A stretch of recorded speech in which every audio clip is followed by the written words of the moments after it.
Hi, welcome to the Words of This Life podcast. My name is Ayo, And my name is Pablo. and here we share real and impactful Christian stories from believers who love the Lord and His Word. Through these testimonies, we want to showcase the virtues of the one who has called us out of darkness into his marvelous light. Thank you for being with us here today, and we hope you enjoy this episode. Welcome back to another episode of Words of This Life. My name is Pablo. I'm joined by my co-host, Ayo. and we're bringing you another wonderful, impactful testimony. We actually have two guests today. We're joined by the Medinas, Emmanuel and Lenore. Thank you for being with us today. Thank you for having us. Yes. Yeah, we're excited about this one. Yeah. We love having couples. Awesome. It ends up being great episodes. Anyways, let's just get started with a little bit about yourselves, your current situation, season in life, your family, and what you do in a brief way. Yeah. So obviously we're married and we have 5 wonderful boys. Wow. Yeah, it's quite a spread. We have an old one that's 22, and then we have a little guy that's 8. Is he 8? He's 8. Yeah, he's 8. So all in between, we have 3 little ones and 2 older ones. Wow. Yeah. So it's a busy house. Yeah. Busy house for sure. So all ages and all stages of life. Wow. Yeah. Wow. That's something. I want to ask later about just that. How do you keep 5 boys alive? How do you feed 5 boys? We have a VIP access at the ER. Oh my goodness. Oh wow. Anyways, maybe you both can tell us a little bit about your background, your families, and how you came to know the Lord initially. You can go as far back as you would like, Yeah. We've heard about spiritual heritage being such a wonderful thing. So you can tell us about your parents, if they were the ones who received the Lord first, and Yeah. just tell us a little bit about both of your stories before you came together, right? Sure. Yeah. So, I think when I often give this side of my testimony is that you have to consider the Lord's hand in everything. So up until now, I can see God's hand in all my life. And so I have to begin kind of like the children of Israel. You just think about them. For 40 years, they were just traveling, right? They were going in search of the good land. Yeah. And so you consider this is the first generation. And according to the word, the second generation made it to the good land, right? So you have to think, what was it? What kind of experience did the second generation have? And so anyway, but then surely you have to think everything that their parents did and everything that was allotted to them so that they would reach the goal. I feel this is my testimony. And so I have to begin with my parents. My parents are both immigrants. But specifically on my dad's side, he migrated when he was a young boy, crossing the border, as many Mexicans do. And so this is years ago, and he tells a story that he got lost in the desert for 3 days. He and 2 other young boys, Wow. and they were trying to make their way to the U.S. And so he says we didn't know where we're going. We're lost in the desert, and we survived by eating cactus. And so out of nowhere, we're walking, and this American rancher finds them, and he picks them up. And then eventually he takes them, somewhere. And so the key point here is that my dad says, when I got into that truck, I saw a book on the dashboard of the pickup truck. And the rancher says, "Do you know what that is?" And my dad says, "No." He says, "That's the Bible." So my dad says, this is the first thing that I saw when I came to this country. Wow. And he says this in very emotional and tears. He said, the Lord brought me here so that I would know God. Amen. And so that's my story, and that's how it begins. The Lord, eventually my dad received the Lord. He was already married with my mom, and we just began to have a Christian living. So I go as far as back as then, right? Wow. So I was raised in this Christian home, this Christian atmosphere, loving the Lord, being our house full of other believers. My friends, have a lot of stories growing up, and my friends coming over from neighborhood, from school, receiving the Lord, my mom preaching the gospel to them. So this is my testimony. I was raised this way. Wow. And the Lord has cared for me up until now in such a way. That's such a mercy. Wow. Yeah. I think my upbringing was quite a bit different. I grew up in a Lutheran background home, and the person I think that was most, I guess, encouraging in my life was my grandfather. My parents divorced when I was really young, and my grandparents cared for me my early childhood. And my grandfather was always the one in the family that would lead family in prayer when we would get together, during the year, or family gatherings. And he would always, tell me, I'm always praying for you. And I knew he was, he would always, every time, actually, every conversation we'd have, he'd always say, Miha, I'm praying for you. And so looking back now, I think that was definitely his prayers that carried me through. There was a lot in my life that happened, moving around a lot as a child. I was one of 3 sisters, but we all grew up in different homes. And so I even think growing up as an only child made me now how I am, yearning to have my house full. When Emmanuel told me he wanted a soccer team. 11. When he told me he wanted a soccer team, at first I was like, oh, that's crazy. I don't know the sibling dynamics. I didn't grow up like that, but I don't know, something within me was like, oh, it'd be so awesome. And seeing his big family and how close they are. I just thought, I want that, Anyway, so going back, I think that even that little bit of my life and my upbringing made me yearn for a large family and to have my house full. Fast forwarding a little bit, there was a big event that happened in my life, and it was my father passing away when I was 13. And I think everything after that led me to the Lord eventually.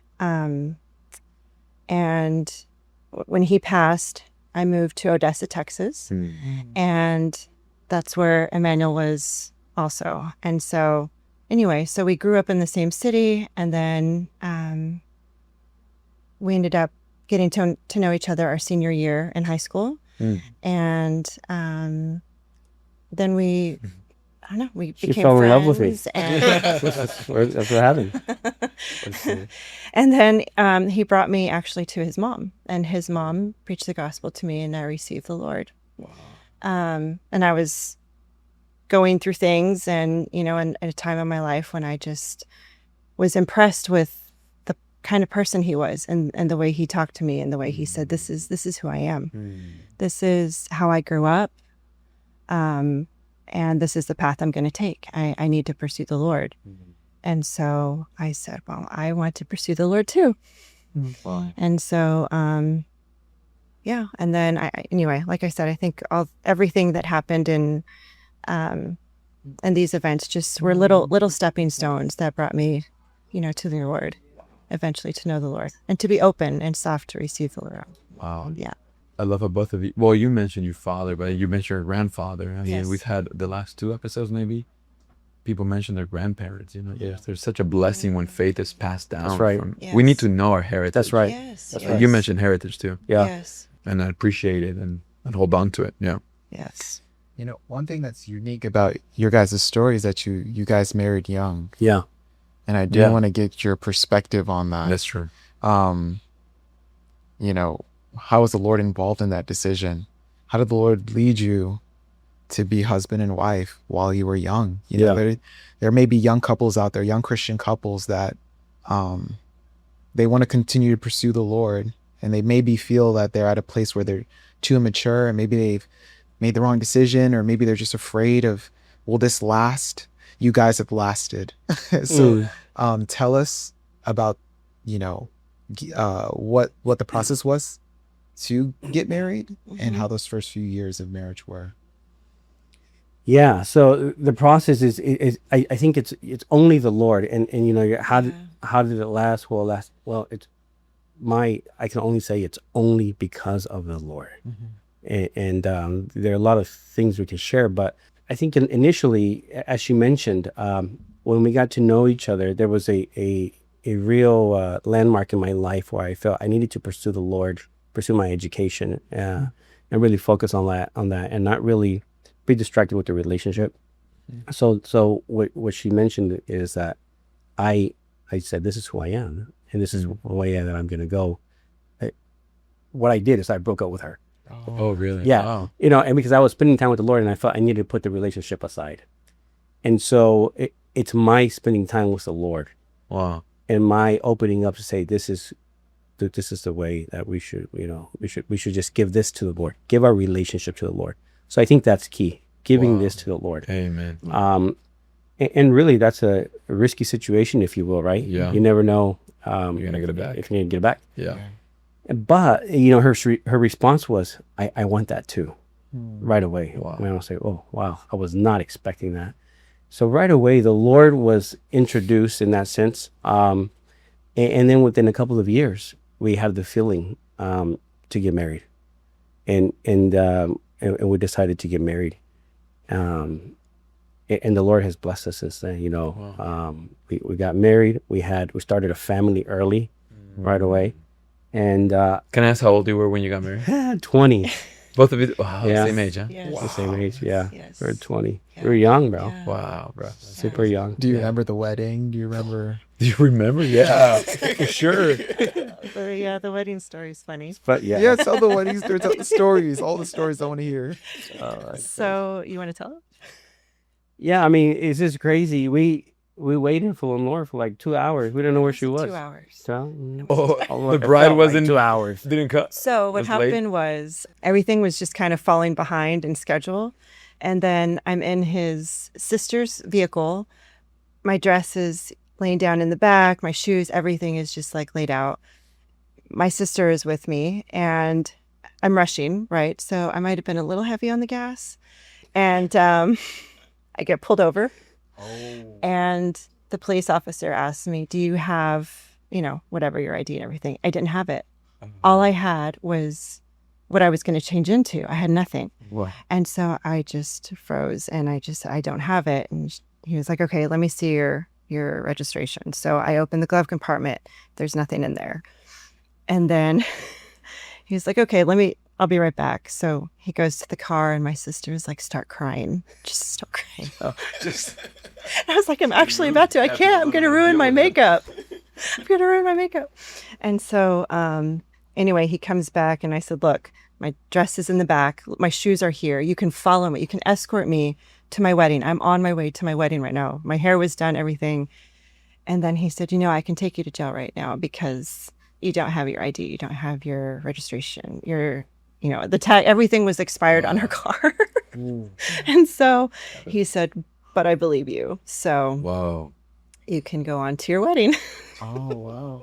You didn't give a police escort? No police escort, but no ticket either. Okay, No wow. ticket. Just let you go. Just let me go. Wow. Just let me go. What a Believed guy. me. No, we waited forever, and eventually we had a great wedding. Yeah.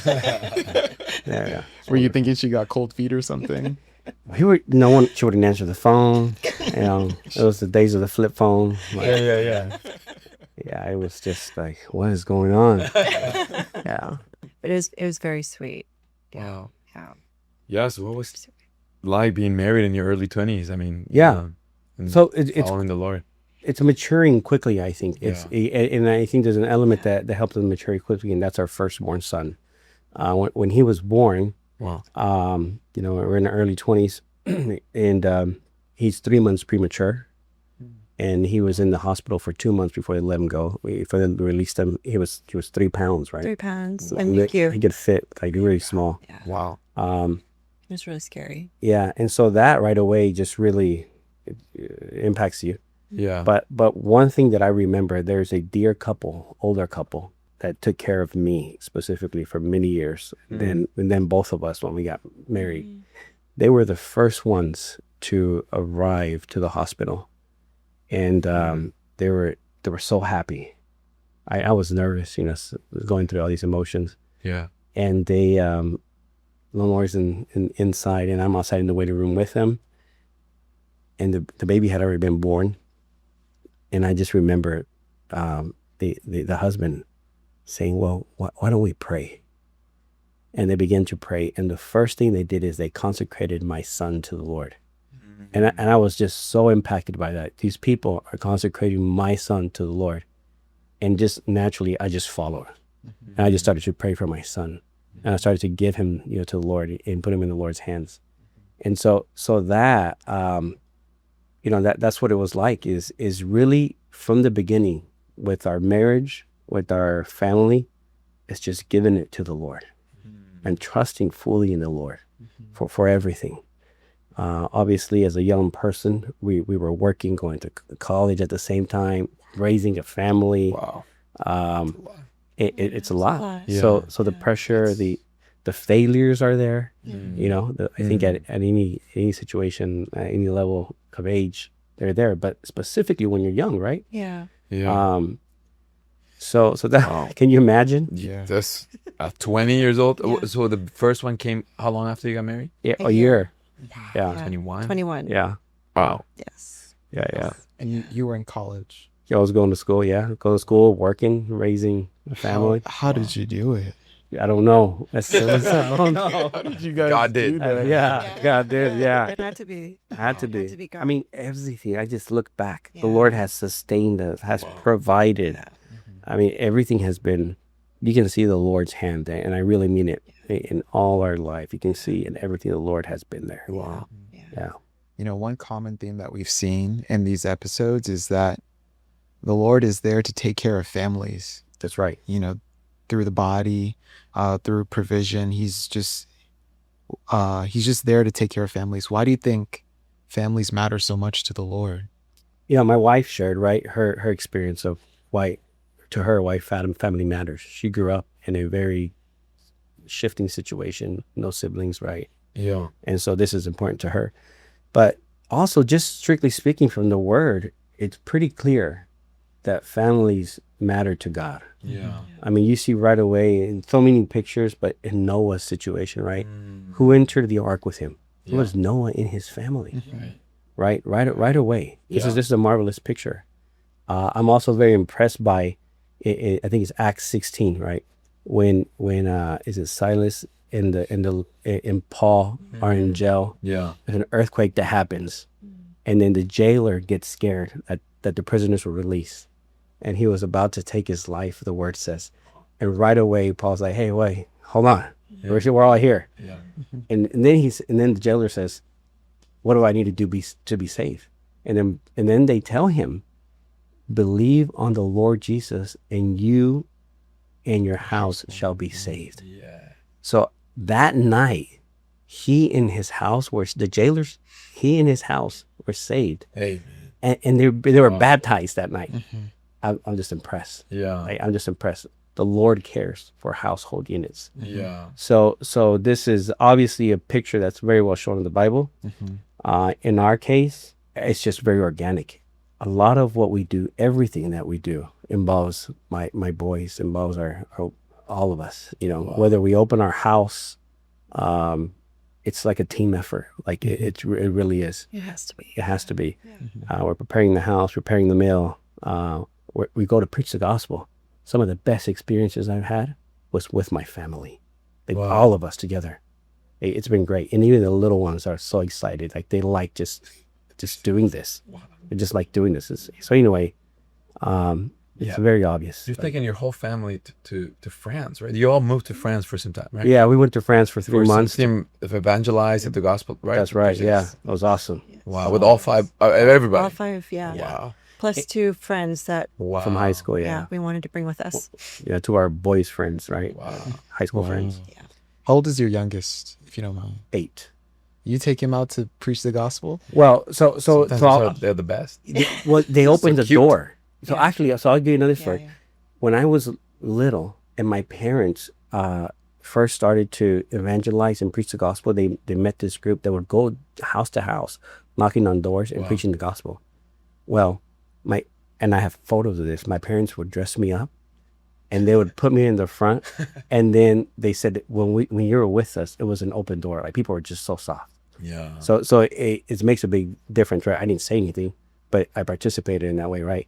And I remember these things. I remember as a little boy baptizing, right? My parents baptizing people, and being in different homes. So My kids, obviously, they do the same thing. The Let the little 8-year-old. children come to me. Yeah. So that's right.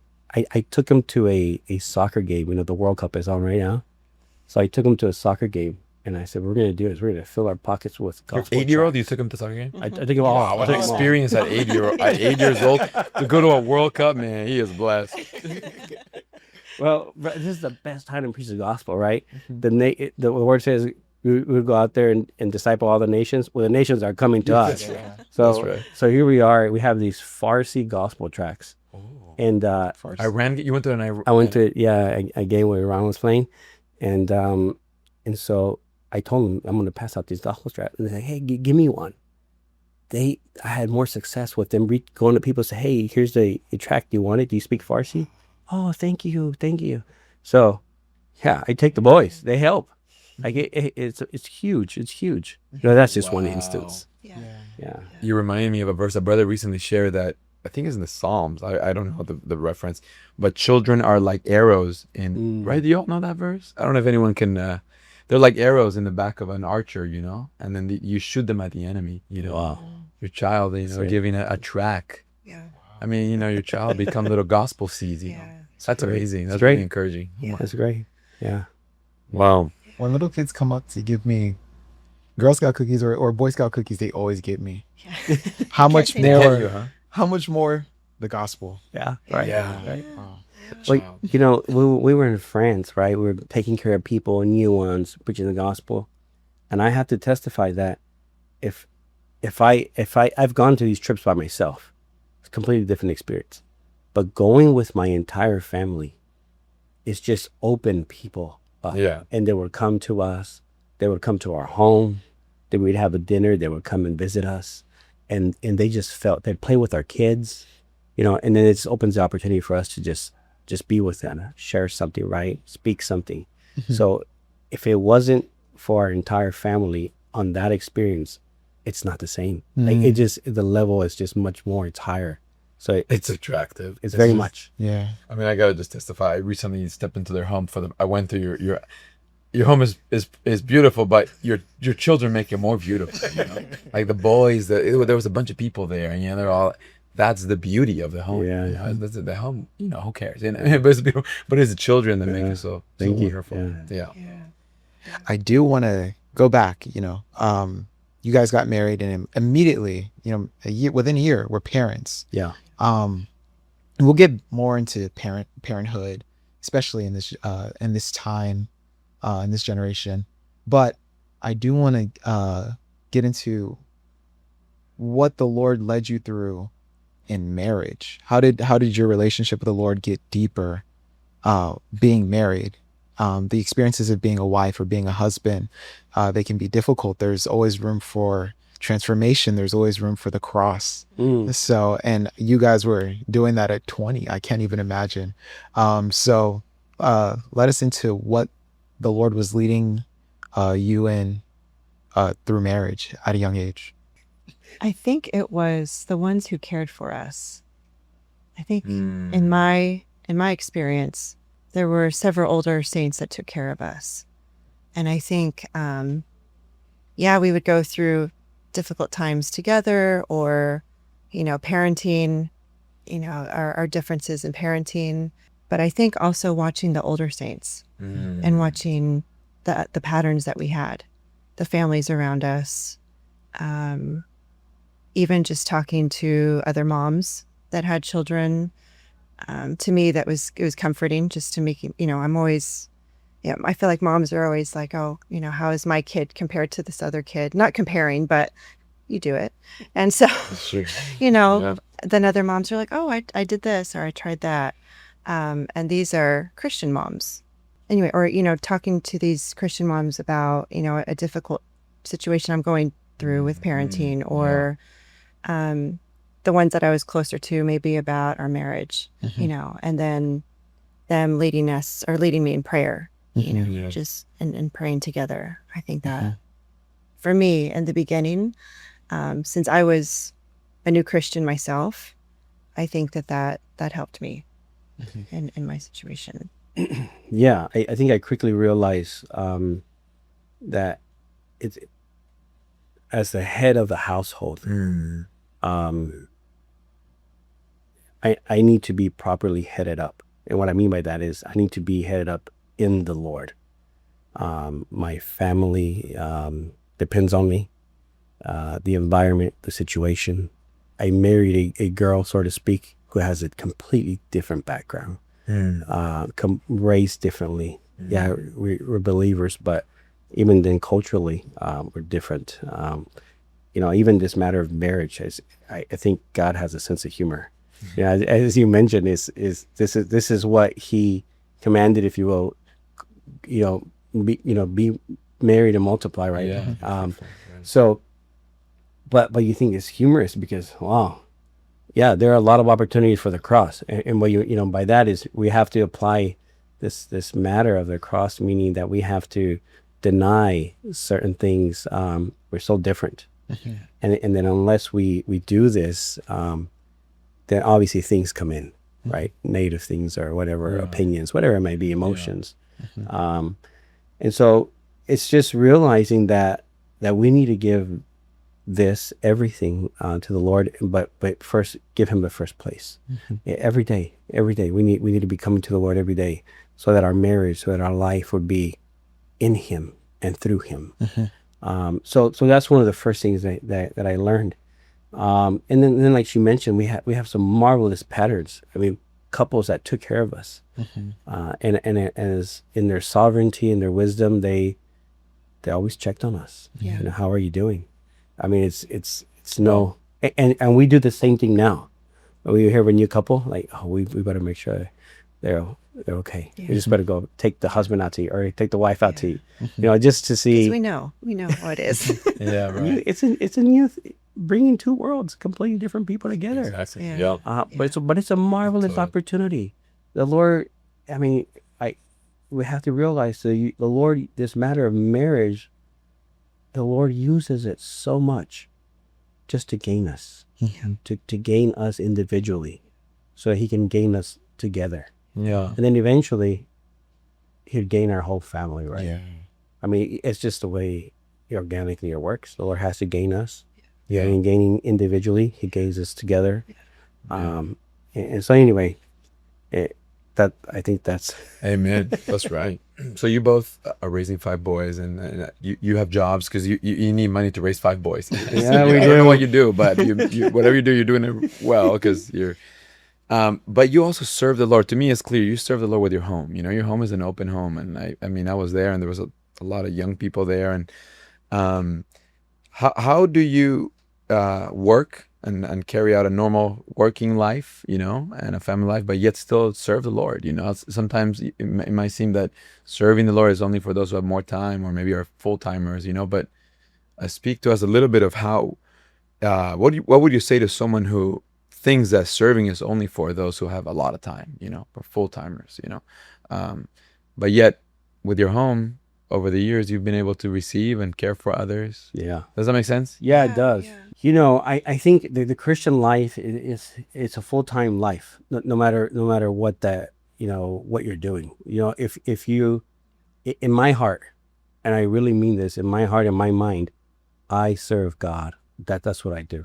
I serve the Lord. Amen. On the way, my daily activities, whatever I'm quote unquote serve, I may have to go work. I might have to do this, but that's not my primary responsibility or function, so to speak. And so, we 5 boys. That's a lot. That's a big household. So we have to, the Lord has just been wonderful to us, taking us through our education. We've been through ups and downs. So how do we do this? I don't know. I don't know.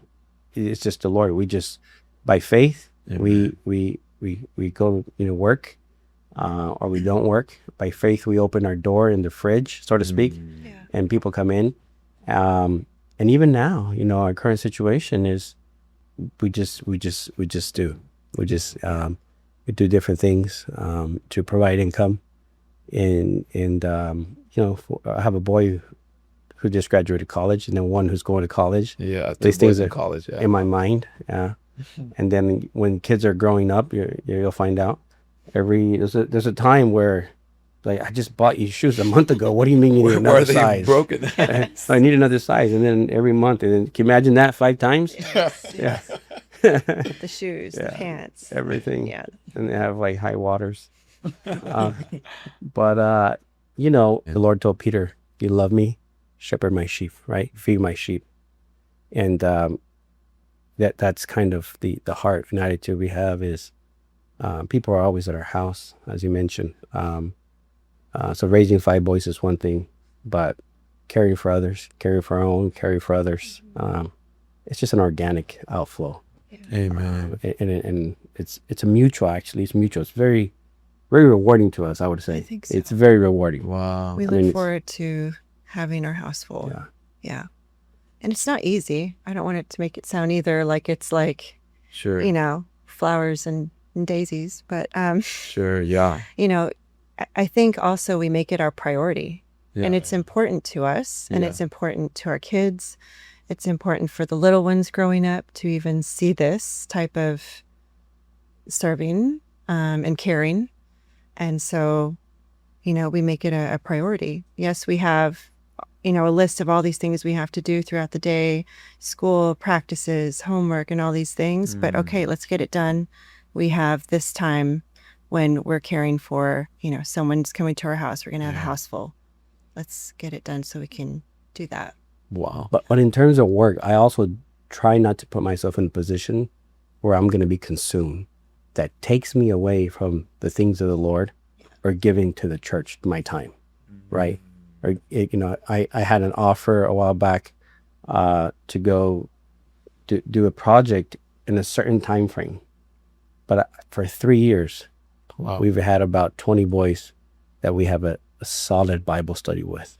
Oh, wow. And For 3 years. for 3 years, we've had High school boys? high school boys. Wow. That's precious. And it is one of the most precious times of my week. And I just said, I just can't take this project. It's going to eat into this time. I'm not letting this go. So, we have to be wise. I have a heart to serve the Lord, but I have 5 mouths, 6 mouths to feed, 7 my own.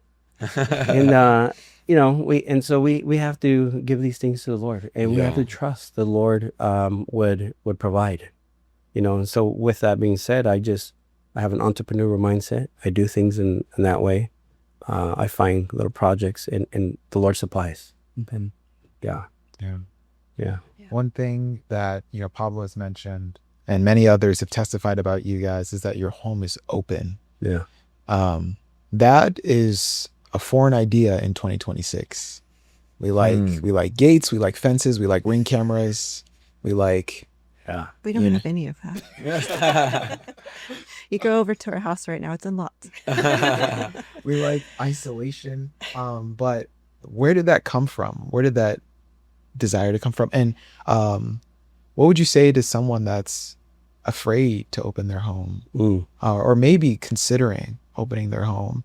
What is the benefit? Is it worth it? What would you say to them? The benefit is joy. Wow. It is really rewarding. Joy. I just received some photos today of these young kids who grew up among us, and they're just thriving and doing so well. And it just kind of brought us to tears. And talking about the last 15 years, we've been pouring out, so to speak. Yeah. They've been in our house time after time. Yeah. And it's just so precious to see them doing well, but most importantly, to see them going on to the Lord. Yeah. So the immediate reward is just joy, just being with people. I think we're designed this way, to be with people. Wow. I mean, it's not good for man to be alone. Yeah. That's a principle. Yeah. We're designed this way, and we testify.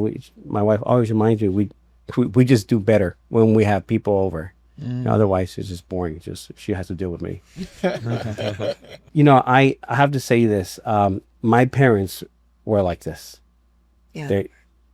I told you my mom preached the gospel to many of our friends. Their door was always open. She always fed them, and I saw this. So I have this pattern.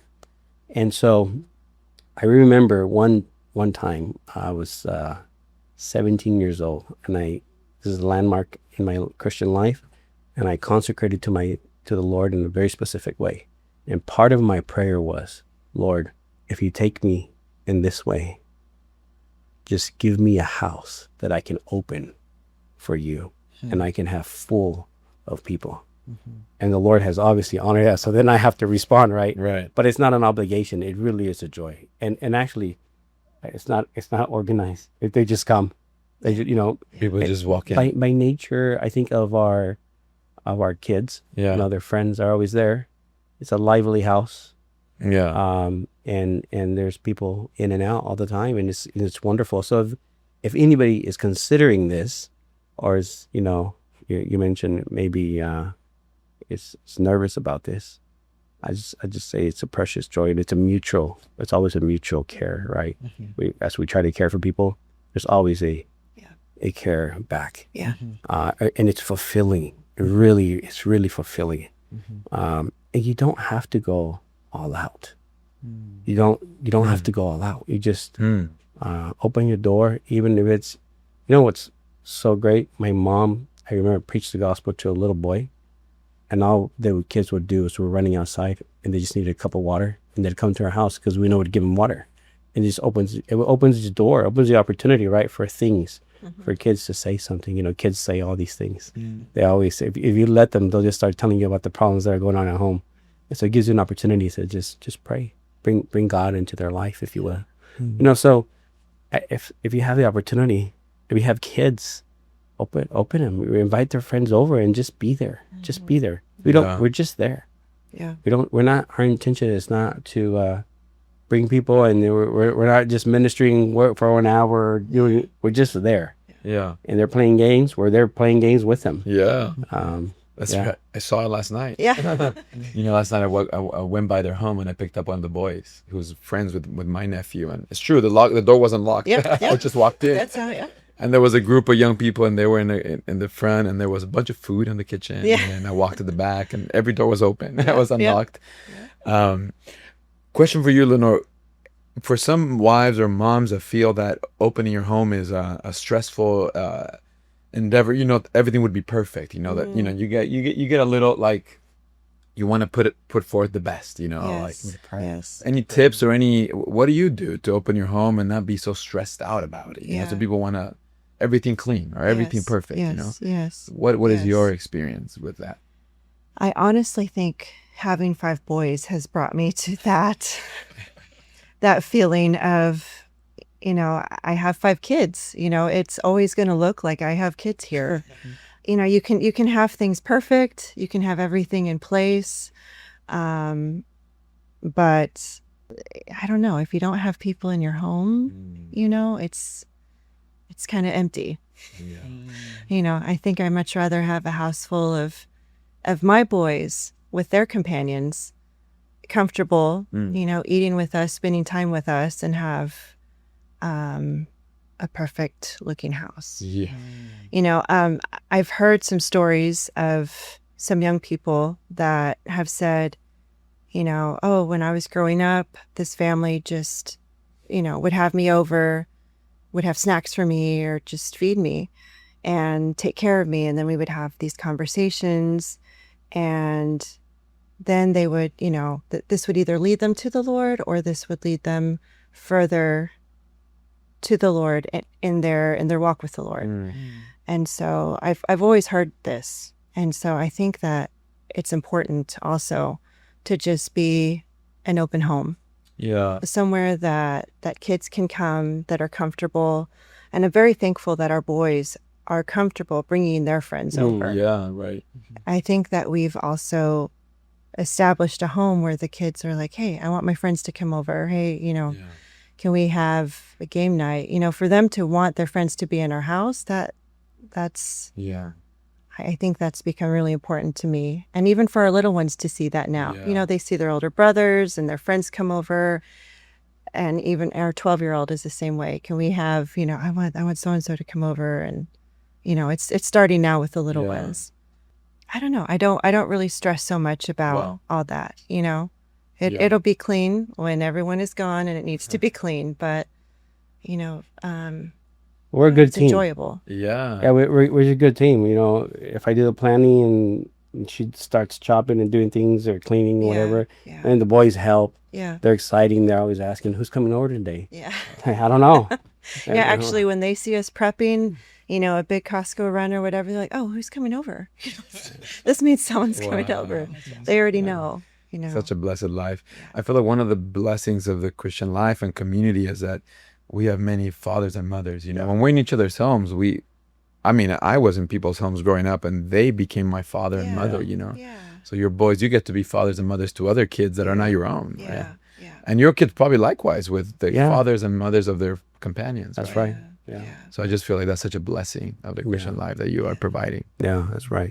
I do want to switch gears a little bit and talk about what it's like raising boys, not just children, but boys specifically, especially in our culture today, where the definition of what a man is, there's many voices, and it's really confusing, and they're strong, and they're online. You know, you have YouTube, Twitch, Rumble, Kick. You have all these influencers that are, in a sense, preying on young men by defining what a man should be, and that they should, follow their model. I just want to ask you guys, what does it mean to you to raise God-fearing men? Yeah. Boys who love the Lord. How important is that been for you, and just what's your feeling on that? Yeah, I have a lot of feeling about that. I received a text message the other day from someone else that has 5 boys. He said, "Happy Father's Day. May the Lord bless you. Not very many of us have the opportunity to raise 5 boys." And I really felt that. And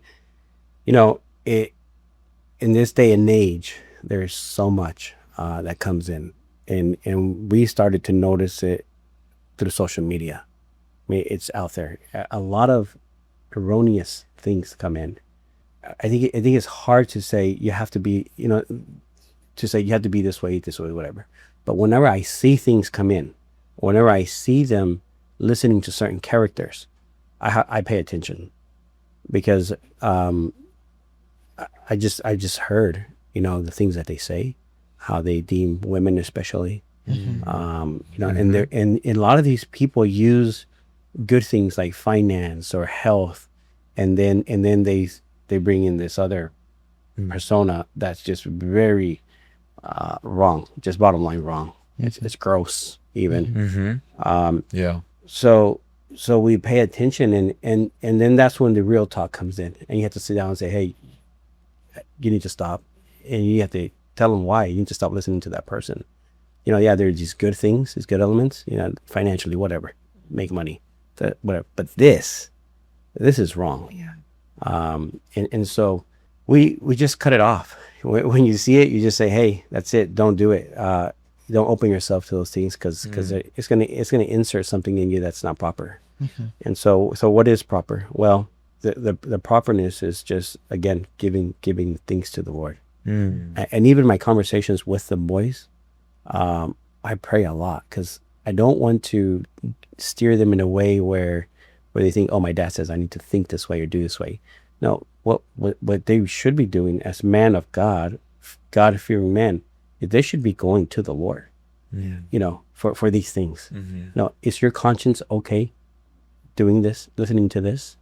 How does your conscience respond as you hear these things?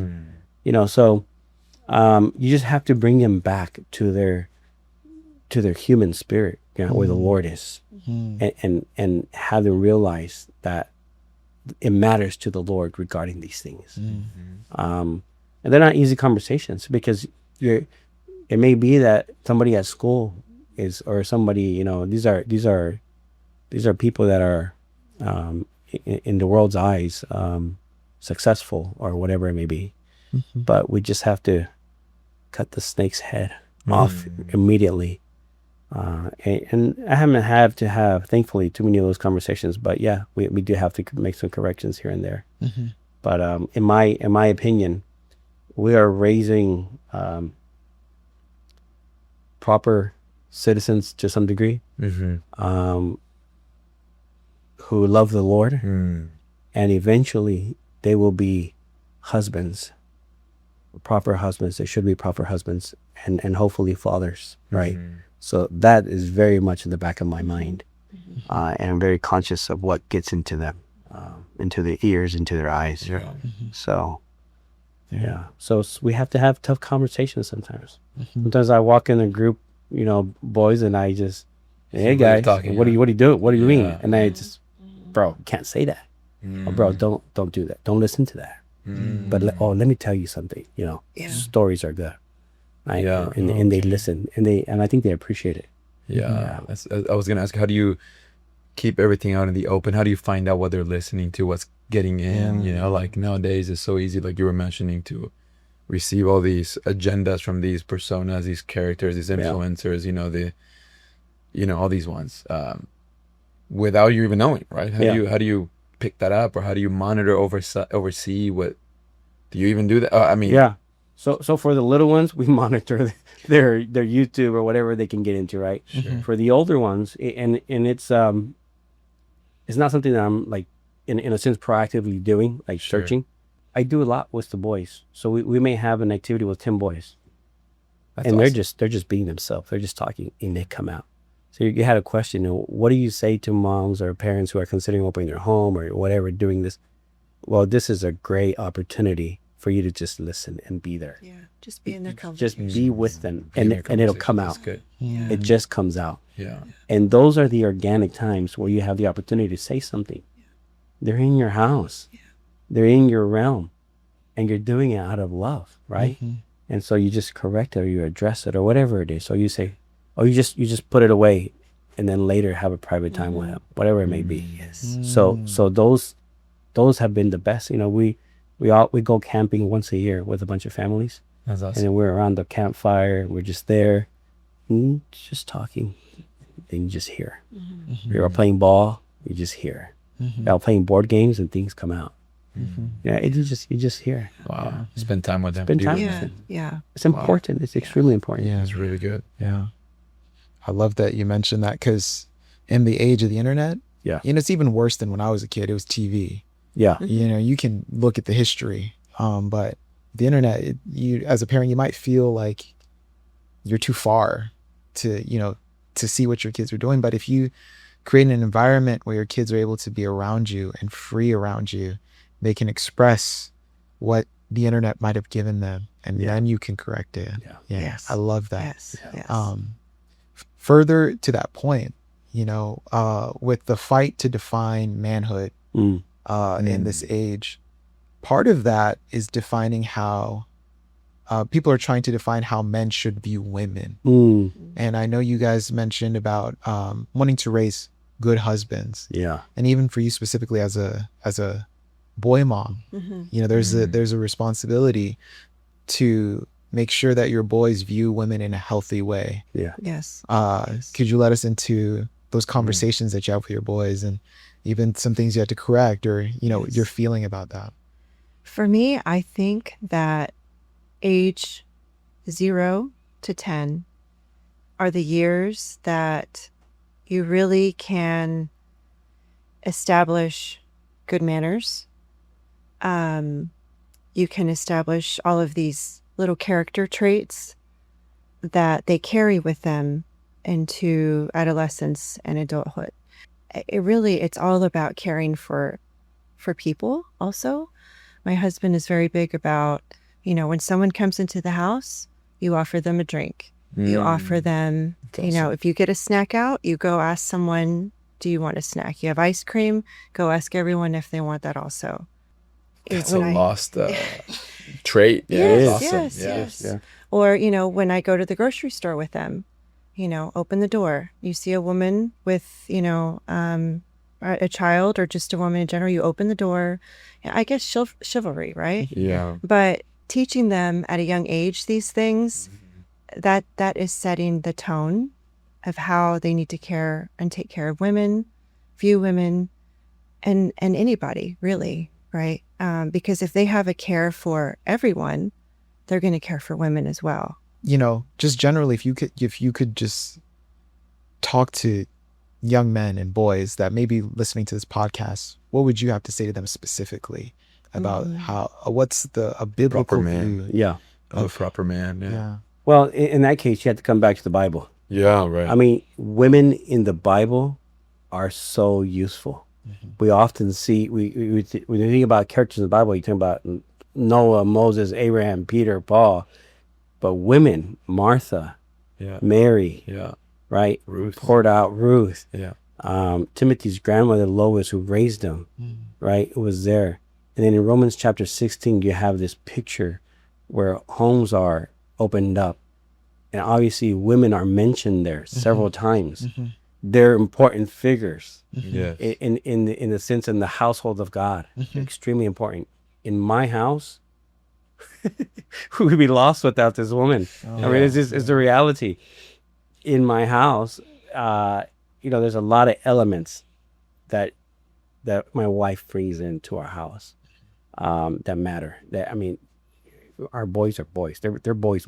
Like they're just boys. Yeah. So there's a lot of help there that has to be made in educating. So you just have, even it's interesting because they have friends that come over and then their little siblings come over, the sisters come over. Some of them are tough. Like there's one that does jujitsu. And like, oh, she can handle it. No, she's still a girl. No, you have to remind them, like, hey. So it's a small thing, but you have to remind them. You have to remind them. You have to, and I am big about certain things. Helping. You see somebody, just help them. Open the door, kind of thing. And those little elements matter a lot. So for the little ones, I don't say a whole lot because they're little, right? The older ones, of course, you have a lot of personal conversations. Yeah. We've seen them develop. We've seen them, they go through things, they go through emotions. And even, when this matter of cell phone, and they start texting people. Oh, yeah. Texting, around 14, 15, if they have a phone. Surely they're texting, probably girls in my case. The boys are texting girls. Yeah.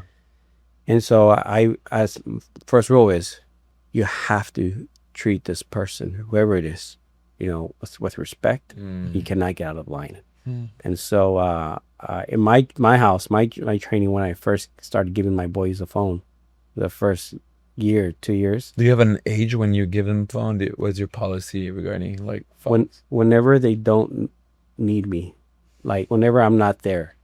Oh, so you know what I mean? If they go to college and when I'm not there, that's my standard. If they start to drive because I have a job or they're in an activity where I can't be there and I can get a hold of them, that's the policy. So it's a lot older than most people. Like otherwise, I'm there. I know where you are. They don't need a phone. If you're there, they don't have a phone. Yeah. Oh, wow. Like, what about when I go with my friends? Well, I know parents have a phone. Whatever, they can call me. You can use their phone. Wow. So, our 12-year-old, he's 12? He's 12. We have 5. Can't keep track of all that. He's asked for a phone. And I said, why? Where are you going that I'm not around? I don't know where you are. So there are situations that our 18-year-old he has to go to a tournament. He has to do this and that. I don't know where he is. That's when right. He's had his phone for a few years. And so it's interesting because I started him earlier than I started the older one with the phone. And that is with this in mind, that while he's under my roof, I have control and access to these things. And I have the ability to train him, if you will, to use something like a phone. So if he's texting a girl, for example, I would check in the back. I would check, make sure the conversations are proper. Even with his friends, make sure, what are you talking about? At least for the first year, just to see, this is the time. They're under my roof. So if I'm going to give you this, I'm paying for this. This is for their benefit. Sure. It really is for their benefit. Sure. And actually, we've noticed it. We've noticed that it works. Wow. It works for us. Yes. Yeah, very interesting. Wow, that's really good. I also want to ask, people that have large families, I've heard that there's a concern that maybe one child is neglected, one child is favored. That's a good question. Maybe I'm not giving enough of myself to each one of my kids. How do you guys attempt to stay present for each child? especially when they're at different stages. Yeah. Maybe you have one that's going to college, one that's still in elementary school, Right. and then you have everything in between. Like, how do you guys make time for each child and make each child a priority? So That's a lot. Yeah. How do you split your heart into 5? Okay, now obviously the dynamic of our time, the situation changes all the time. Yeah. For example, sports is a big one. Yeah. Whenever there's only 2 people in the house that drive, but there's 5 boys that want to play different sports and different days and all these things, that's so difficult. We've just now figured out how to do this schedule. And thankfully our 2 older boys are driving, they can help, and they can take care of their own kind of thing. So the 2 older boys have their own cars. Yes. Yeah. Yes. Well, that Makes helps a life lot. easier. It does. and you guys have a schedule, you said? Well, so there's a sports schedule. Okay. So we have learned that there are fall sports and then there are spring sports. Yeah. So you don't do all kid sports in one season. You got to split them up. So I've learned, okay, we do baseball, volleyball in the spring. We can do a little bit of fall ball, flag football, basketball in the fall. Our boys have learned there's only 2 of us. There are 3 of you, and you guys want to do all these activities. We can't do everything in Well, one they want to semester. do all those, right? Oh, yes. Wow. And they do. They want to be on everything. We'll do They everything. do. And I want that for them. I want them to, be active. But anyway, we've had to learn, okay, you guys are in the spring, you guys are in the fall. So that's interesting. Wow, that's good. then how do you not neglect, that's sports, but how do you not neglect one? One thing that we did do for the longest time, we're not so consistent with, we have one-on-one times. My wife calls them dates. I don't have dates with my boys. We just hang out, bud. And little things like, for every year on their birthday, it's your birthday, you decide where we're gonna go to eat. Yeah. Everybody, you have the choice. Even their if it's the special worst day. choice, we're going there. Yes. Tell me what you want for breakfast, lunch, and dinner, and everyone's going to eat whatever you want all day. That's awesome. But there are little things like that. Yeah. But it does happen where you just by mistake, one of them feels their feelings hurt. We actually have one boy whose birthday it's the same birthday, but during that time we're on vacation or doing something, traveling on the road, and so his birthday has been not at home. Everyone, the little ones, they have their friends over, and they have a little pizza party or swimming party or something. He never gets to do that. He just told us, he said, I never get to do this. It's been the past 3 years. You're always somewhere else during his birthday. Yes. Well, buddy, last year we on were the in road France. this year. Yeah. Buddy, the year before we were, we were doing these vacation type things, and in our eyes are great, but he's like, I don't get to have my buddies over, and so I said, we got to take care of this, and so even this year we allotted a weekend. So all right, buddy, this is your weekend. What do you want to do? And so That's awesome. It happens, but and I'm thankful that he was able to voice that to us, Yeah. so we can take care of him. So, but it happens for sure. And having the one-on-one time, I think my husband is really good at taking the ones in that enjoy the sports. My little one right now is into basketball. And so Emmanuel will talk basketball with him. And, just those little things that they enjoy.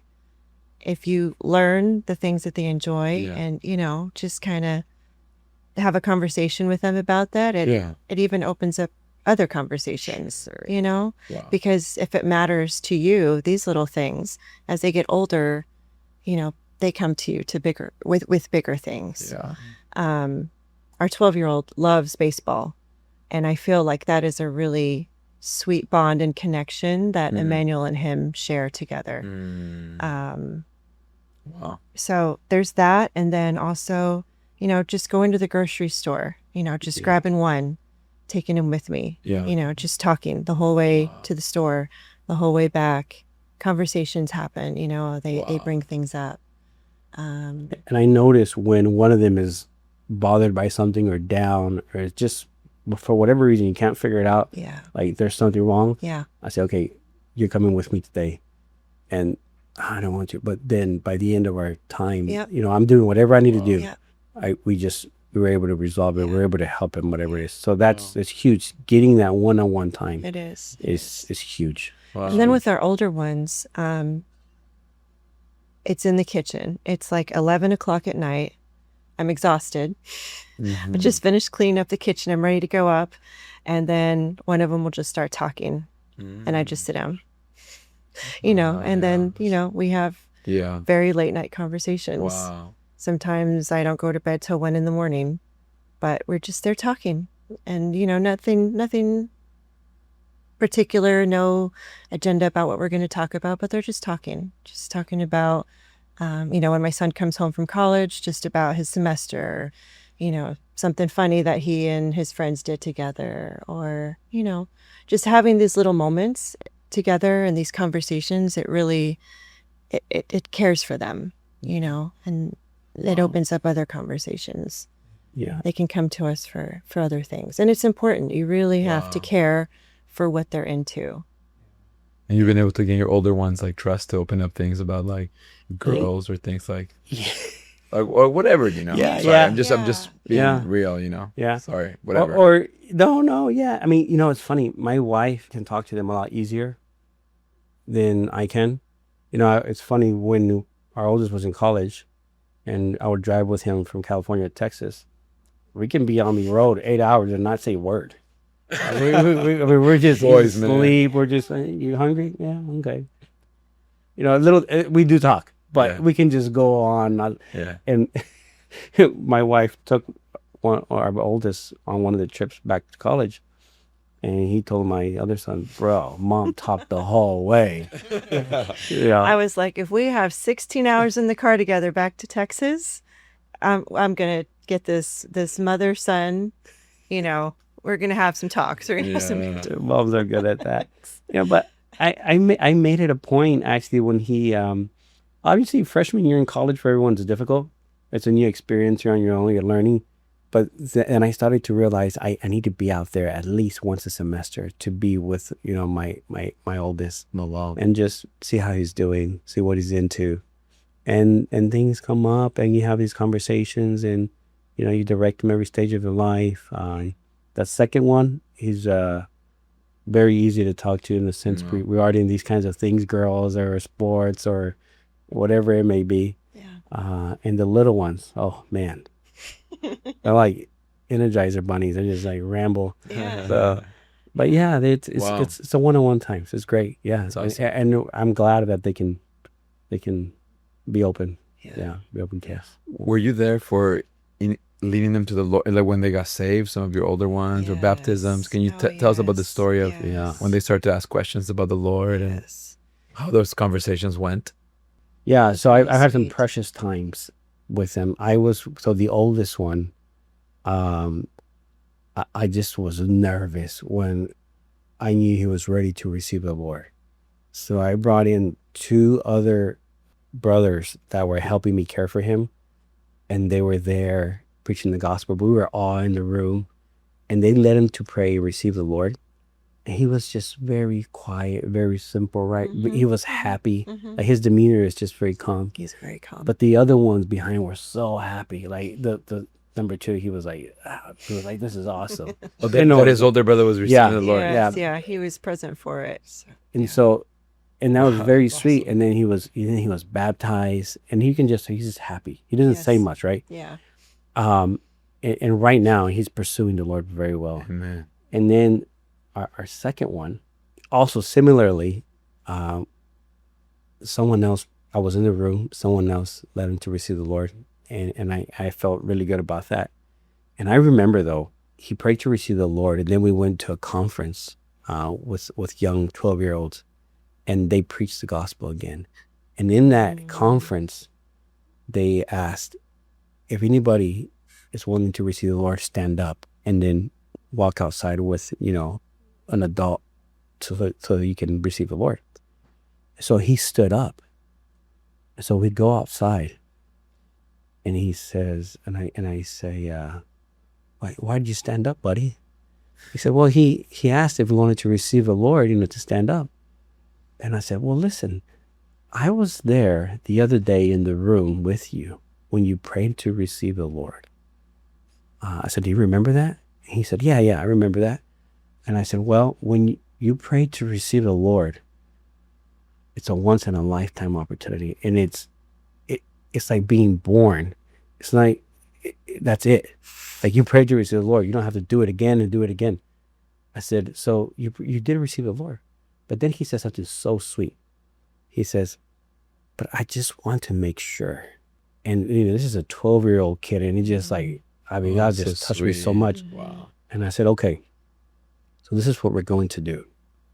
We're going to tell the Lord exactly what you just said. And his prayer was so genuine. And he was just like, Lord, I just want to make sure I'm safe. Lord, I give my life to you. And it was just a very sweet prayer. And I was just very in genuine. Tears, very genuine. It was awesome. Wow. But then we have that's the second one. That's the second one. Keep track. Okay. Yeah. First, second. The third one? The third one was 2 years ago, right? Yeah, No, last summer. Last summer. Mm-hmm. I was not expecting this. Yeah. We were actually at a children's camp in Poland, and I was not expecting him to go they had a special session where they preached the gospel. And my wife was with him in this session, and they similarly, something like, if you want to receive the Lord, tell, I don't know exactly what happened, I wasn't there. And so when he came to the room last night, I said, hey, how was the time? He said it was good. And I said, what'd y'all do? He said, I don't know. I don't know what he said. But then I learned that there was a time where they asked to receive the Lord. And I said, did you hear that? And he said, yeah. And I said, so what happened? And he said, well, we decided that when I was ready, I will receive the Lord. And I said, when do you think that is? I just wonder, what does he think? When do you think you'll be ready? And he says, I don't know. And I said, well, what does the Bible say? Did they share verses? Yeah. What did they share? Well, they said, to believe in the Lord, to be baptized, to be saved. And I said, well, do you believe? He said, yeah. I said, well, do you believe the Lord? I just asked him simply, do you believe the Lord died for your sins? Do you believe, do you receive, do you believe this? And he said, yeah. I said, so don't you think you're ready? He says, yeah, I want to receive the Lord. So then I said, oh, he must have missed something. And so I was excited. I was like, he's ready. So I said, let's go to this picnic table right here and let's continue this conversation. Oh, I cried. Wow. We both cried. He just opened to the Lord. I said, the Bible is very simple. Believe and you shall be saved. Do you believe? Just open to the Lord in this way. And he repeated prayer after me, and he was just in tears. It was so sweet. So then we ran back, to our cabin. And on the way to cabin, there were people. We were telling everybody, hey, this is my brother. He prayed to receive the Lord. This is my son, but he's my brother. He's received the Lord. He was so happy. So on the way to cabin, we must have told like 20 people. He was just glowing. Yeah. He was crying. Yeah, and crying. And then he cried. He called all our family, my mom, my brother, and then the little ones too. Like, Ezra just received the Lord. And then the next day he got baptized. And the baptism was also very sweet. Our second. And her there. Yeah. Our second. Yeah. And Emmanuel got to baptize him. You baptized your second. Oh. Yeah. He prayed also for him during the baptism, which was so precious. Very sweet. Precious. Man, you're making me look forward to these moments a lot. A lot. Like the greatest thing is they're not, it wasn't calculated. It just happened. Yeah. And it's just like, oh, so precious. I cannot tell you how wonderful it is. Yeah. I believe you. It's wonderful. I believe you. Yeah. Well, one thing that I think is so sweet about your boys is that you mentioned that they care for each other. Yeah. They cheer for each other. Yeah. They'll drive each other to things. And I'm so curious because I grew up with brothers. Yeah. And I know how easy it is for conflict and offenses to rise. Oh, it happens. And it can get deep. Yeah. Yeah. Yeah. And even as a Christian, you know, like you see Christ and it's like, Lord, I love you. And then Christ is like, oh, you love me? Great. You know, I'm Christ. Here's the church. Now you have to love other believers. Yeah. So you guys were able to bring your sons to the Lord. How have you guys been able to bring them to love each other and deal with offenses and learn forgiveness and to cheer their brother on? Okay, the cheering part, I don't know that we've done anything. It's just there. Yeah. You know, I think, you know, so whenever the little ones have games, we encourage the older ones to go. Like, hey, it'd be really cool. The little ones look up to the older ones a lot, especially the oldest one. Yes. And then, you know, even the second one, he's pretty cool. Like he wears cologne or something, and they all want to wear cologne. Yeah. It's cool. Yeah, he does. Everybody, he wants the little ones want to do what he does. So we obviously encourage the two older ones to be cognizant of that, because they're watching, and but the three little ones, offenses. Yes. They fight. Yes. Like they fight all the time. They do. And I think it's just normal. I mean, you have brothers, right? And I just hope that as they grow up, they continue to love and care for each other, and they're just there for each other in the Lord. I genuinely mean it. I really hope in the normal things in life, as they start to get married, they're there, you know, through the trials, are supporting each other. Because I think that'd be so wonderful. Like just to have your siblings behind you, you know, there for your first child to be born. Yeah. Consecrating your families together. Actually, it's wonderful. The other day, a few of the boys went to this cove and this consecration cave, and they went, well, yeah, it's called the consecration cave. Really? Yeah, and so they said, well, we need to consecrate, and they just, I wasn't there. I heard they started consecrating. Okay, they started consecrating their wives to the Lord. I'm like, well, you don't have a wife, your future wife. They started consecrating their jobs, their education, you know, everything to the Lord, and I was like, wow, this is pretty awesome. Like to hear these kind of things that our boys are going out to the beach and then they go to this cave and they're like, okay, let's consecrate to the Lord right now or the rest of our life. Yeah. So anyway, I don't know. So I think with the fighting, back to that, it happens every day. There are fights and there are disagreements, and there's physical fighting. Verbal fighting. But I think one thing that we do is, it's normal. Yes, they're going to do this, but we have to go behind them and say, you don't talk to each other like that. You need to respect each other. We don't use those words in this house. You know, you don't hit each other. What is something I just said today? You know, use your words, not your hands. I think other moms would understand that, you know, and it's just something that you just broken record. You just keep telling them and you keep telling them. For a little bit, when our older two were little, and they would fight, they were very different. They had a different sibling dynamic. And I think it's because our oldest was just so calm, just very not physical. He could tolerate a lot. And so that kind of set the tone and kind of helped keep my second one calm. But when there was conflict and they were physical, we would put them in a t-shirt together.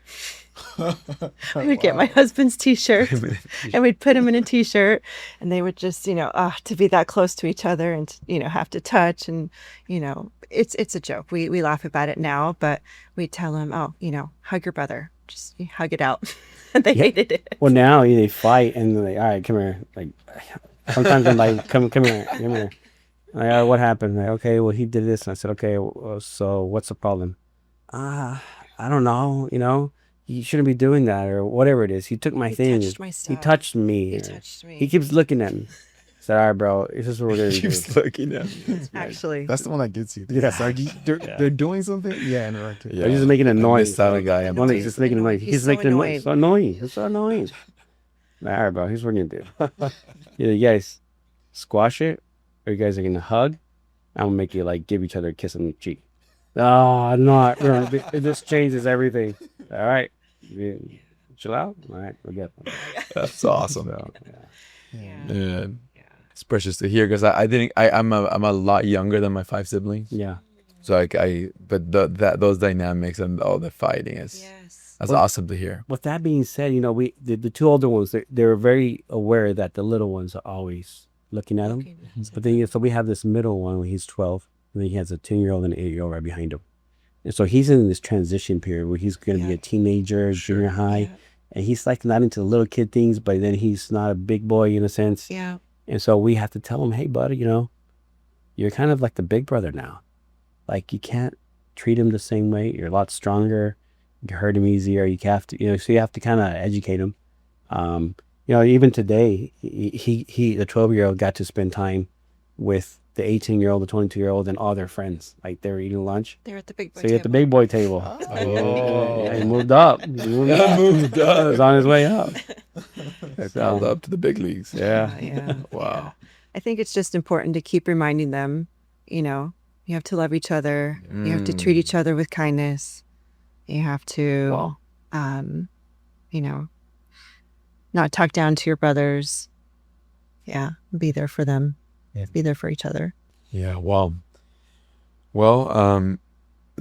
this question came up, I think, in our call that we had with you all, and just want to read it to you all. I think you all maybe might have been insisting that there's nothing really special about you all, nothing special. Although I think there is, not everyone has 5 boys, not everyone has the home you have, I think there definitely is. But anyways, that you're a family that loves the Lord, yet you've, taken a lot of risks to follow the Lord throughout your life. You keep following the Lord.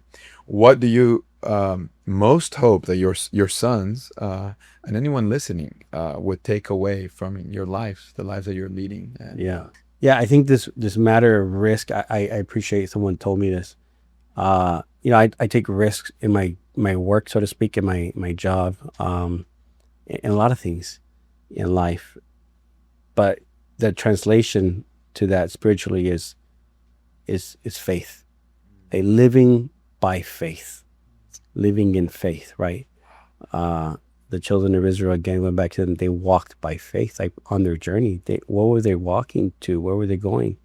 They were walking towards a goal. So if we could take anything away from this, is that actually the word says at the Lord's return, at his second coming, there will be man on the earth without faith. And actually we should consider that this generation probably is losing faith in the Lord, right? In God. So what I would say, and I would encourage in my kids very much, is they would be men of faith, trusting in the Lord.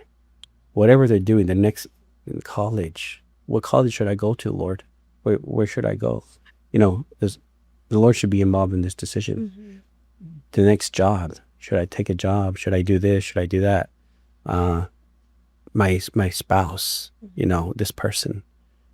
So that my prayer for them is that they would really be men of faith. I think that's what my top most encouraging word for them is. Yeah. Amen. Yeah. We live by faith and we will walk by faith. Amen. Yeah. One was what he said. We're good. Yeah. Wow. Well, I referenced a verse earlier. I just want to, this verse just made me think of you. Sure. I found it and I want to read it to you all and to our listeners. So this is Psalm 127, 3-5. Behold, children are a heritage of Jehovah, the fruit of the womb a reward, like arrows in the hand of a mighty man and mighty woman. So are the children of one's youth. Blessed is the man who fills his quiver with them. Yeah. He will not be put to shame when he speaks with enemies in the gate. Wow. You definitely have your quiver full. Yeah. And you definitely are blessed. And it's been wonderful to listen to your story, listen to the kind of lives you lead. And anyways, not that this is a conclusion to the talk. No, bro. But I just enjoyed this verse reminded me. This whole conversation has been reminding me of this verse. And hope people are encouraged to have more kids now. Yes. What a blessing. What a blessing. Amen. Anyways, at the end of our episode, we like to get to know our guests in a more personal, kind of fun way, less, spiritual. So we have some questions just to shoot at you, and you get to answer whatever you think. Okay. It's called "Who is this vessel?" You Okay. just made me tear up with that verse, though. That verse really touched me. Oh wow! Well, your testimony made me think of it, bro. So, anyways, it's in the body. Yeah. I'm glad you all shared what you shared. Really, and this verse is dear to me too. Okay, Ayo usually has one question ready to go. I don't know if you got one. I have a. You do? You guys have been to how many World Cup games? Oh, I love that. Hey, let's go to another one. So tomorrow will be our 5th one, or my 5th one. Here's Have you the- gone to any? This is my second. Yeah. Okay, so So you're going tomorrow. Yes. okay. Out of the 4 you've been to, and out of the 2 you've been to, Yes. which was your favorite, and why? Oh, I know Emmanuel's. Okay. Go ahead. You go first. So my favorite was the first one was the inauguration of the World Cup in Mexico City. Oh, Yeah, I went with my dad and my brother, So sweet. Your dad. my cousin and his dad, and we just had a blast. I mean, I grew up watching soccer with these guys. Like it's just reminiscent, right? In being with them, but then the experience there too was awesome. Like that's the standard for me. Like nothing has topped that yet. I believe that. Yeah. I believe that. Yeah. wait. Tell us about the sombreros. So when you get into the stadium to your seat, it's an open stadium and it's hot, and so they created these paper sombreros. It's just a circle and there's a hole in the middle, and you can fix it, and it basically works as a sun guard. Oh wow! And so initially, everyone used it as a sun guard. Every seat got one. Every person got one. As you're coming in, they're handing them out. That's cool. And so when the national anthem was over, as soon as it was over, it just started raining sombreros. Like it was the coolest thing. Like for 2 minutes, it just kept coming, That's so and then they would fall, and people would That's throw so them back cool. up in the air.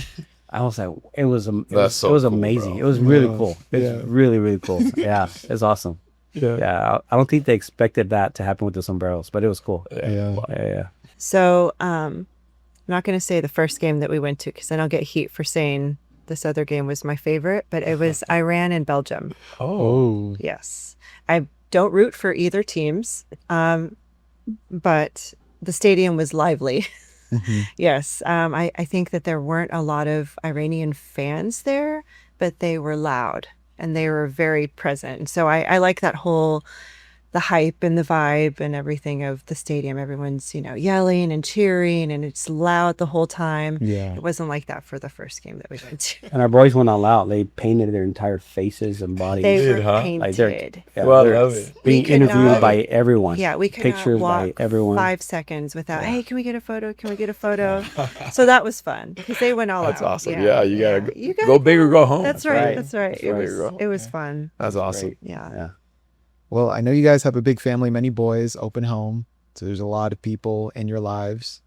How do you guys keep the romance between each other? What dates do you guys go on? What are the sweet things that you do for each other? Yeah, well, I'll just tell you, she's madly in love with me. It's not that difficult. But, actually, I would say more so now, because we have help. By help, I mean the 2 older boys. Oh wow, that's We have great. built-in babysitters. They Yeah. take care of the 3 younger ones, and you guys get to go out. Bro. Oh, that's Right now, awesome. they're that's where they are. what's That's happening? where they are. Oh, So thank you, hopefully Aaron. they're alive. Yes, thank you. And what's this 4th one? Aaron, and what's your Elijah. Elijah. Elijah. Yeah. Elijah. So that's a help. She has to remind me of the dates. Like, hey, let's go. That should be a date. That could be a date. Yeah. I think I should good at that. we're both really good at like last minute kind of Yeah. spur of the moment things. There was bioluminescence that was Oh yeah, right. Pretty cool. yeah. That's pretty. Yeah, it was not last year, a year before. And I really wanted to see it and catch it. And he was like, all right, because you have to go like at 10 o'clock at night. I go to bed And like at he's 9, an early- 10. Yeah. Oh, you're an early. So I'm early. I'm Oh, a night really, owl. bro? Wow. Yeah. So him sacrificing that just to go with me, I was like, can we go? Let's go do this. And he's like, And we make it a date. Yeah. We drove out an hour and a half to go see the what are those things called? the lights, like the northern the lights northern that light, came yeah. down. Yeah. You saw them from here? Well, We didn't we went on a date. Oh, We got we didn't see the- try. just called it a date. Yeah. apparently you We were drove supposed to be out able to there. see them. Yeah. Can That you see night them? we Yeah. missed it. We missed Oh, it. wow. Yeah. But just those little spur of the moment things I think are very sweet. Emmanuel makes effort and will be like, hey, we're going to do this. We're going to do that. We'll plan. We'll get a babysitter. One of the cool things when Aaron's in town, especially, or when the kids are in bed, and we know somebody's in the house, we just go to the Cheesecake Factory and grab a cheesecake real quick, Yeah. and then come back. Yeah. Like that's been one of the Cool. Yeah. yeah. Yeah. I don't know. Just, yeah, because we don't have a lot of time, you know? We don't have a lot of time. We don't have a lot of time. We're busy. Our days are scheduled, or our days are full. Yeah, By wow. the time evening comes, we're just like, oh, you know. But I think it's just those little things. And I think also Emmanuel's love language is cooking and grilling. Oh, bro. And so, That's awesome, bro. you know, when he Incredible. cooks and he's like, oh, here, taste this, you know, that is like his pride and joy right there. And Yeah. I'm very Give you- appreciative because he's Give you cooking. the first taste. Yes, exactly. Awesome. You know, it's very sweet. Yeah. So I don't know, just those little things I That's think awesome. between us is special. What's the most what amount of people that have been at your home at once? I think 60. Oh, wow. Yeah, 4th of July, 60? Oh, 2 4th of years July. ago. No, what about the Japanese group? I Whoa, still say you're 4th of July. Yeah, 4th of July is a big one. We don't know who's showing You up. host a They big just- 4th they of just- July thing? No, we're just there. And they just show up. I think our two older Your five boys boys bring all. yeah, I the think our invitation. two older Medina, ones are- so and so said I could come by. Yeah, sure, come on in. And then- What has happened? It has increased over the years. Like it started off as a little thing with just the Sure, boys' little sure. friend group, and then it grew, and then it grew, and then even like families, adults are like, oh, can I bring my sister and her family? And Wow. it's so about 60. That's Yeah. awesome. That's awesome. Yeah. Oh, Lenore, for you, what is your top 2 or 3 meals to cook for that many people, for 5 boys, like a family meal? Like, how do you feed that many mouths? Like, what So our family or your large, family, your own a family, large like on a party. daily, on a weekly, daily. So it's Well, the boys' see, choice, right? Yeah, Do the boys get to pick? They have their favorites. they have Oh, their wow. favorites, so I rotate them. But also, you have to understand, I've been doing this for a while, so Yeah. I kind of know how much to cook, and this is normal for me. What are their favorites? Their favorites? Okay, so lasagna is definitely my homemade lasagna. I don't do anything store bought. I make my sauce, Whoa. everything. The only thing I buy is like the pasta. I want to learn how to make that though. But pasta, my oldest really likes. Please say it so I don't pronounce it So it's- incorrectly. So I have an uncle who's Persian, and he taught us how to make this Iranian dish. So we just call it the Iranian dish. Yeah, Cool. I Yeah. don't want to say it wrong. Wow. Yeah. Sounds good. Yeah, but it's like a saucy red chicken with like basmati rice with dill, and then you have like a yogurt and a cucumber salad that comes with it. What else? My oldest likes Flautas, fried tacos. chilrenos. Wow. Yeah, children. Yeah. And so that's the top. different boys get to pick different nights of the week. Yes. Well- They'll ask. They'll ask for what they want. And now our 12-year-old, this summer, he's been asking to cook. He really likes to be in the kitchen. I think he's a lot like his dad. He's really good to put things together. So one night we let him pick what he wanted to cook, and I just gave him the recipe, and he did it. Wow. But That's yeah, awesome. I don't know. That's awesome. We know how to cook for For 5 and for 60. for 120. Actually, no, 200. Oh, 200. Yeah, 200. We can whip out a meal for 200 in 4 hours, no problem. Yeah. What do you do? So the Like, easiest thing is like smoked pulled pork, and you just put like 10 of those bad boys in the smoker, and we make brisket too or whatever, Yeah. and then you just make all the sides. We have a little Tex-Mex, so we'll we'll do our barbecue with the rice and beans and like all the Tex-Mex. Macaroni salad. That's right. That's Yeah. Tex-Mex Yeah. thing. You know Come over. about that. Yeah. Dude, Yeah. this was awesome. We're a good team, so we can do that. You like to cook. Like Yeah. It's like so okay. If Gordon Ramsay was right in front of you, Yeah. and you were a finalist on MasterChef, what is the thing you're cooking for him to? To save your life. The thing. I think I would have to make him a New York strip with the chimichurri. And but then Speaking so of I language. had my own version of a chorban, which is Argentinian. Argentinian hot dog. Yeah, but mine's with New York strip and chimichurri. Oh, That's I need to hang out with Emmanuel more. I'm like, he's like definitely speaking my language, bro. I think you would like it. Oh, you Yes. better. And even if he doesn't, everybody else does. Yeah. Look, Oh, fist bump that. That's delicious. Wow. On that note, no, I'm just kidding. No, I'm good. I mean, I'm just enjoying the chimichurri and the steak. Hopefully the viewers leave hungry. Yeah. Go get something to eat. Well, but thank you guys for taking time out to talk to us. It's been a wonderful conversation. I know the viewers will be helped. Just thank you again. Yeah. Thanks for taking time to be with us. We really enjoy this. Very good. Thank you for having me. Yeah. And to our listeners, we hope you enjoy this as much as we did. And we'll be bringing you another episode next week. So keep liking, commenting, subscribing, and letting us know what you'd like to hear. We'll see you next time.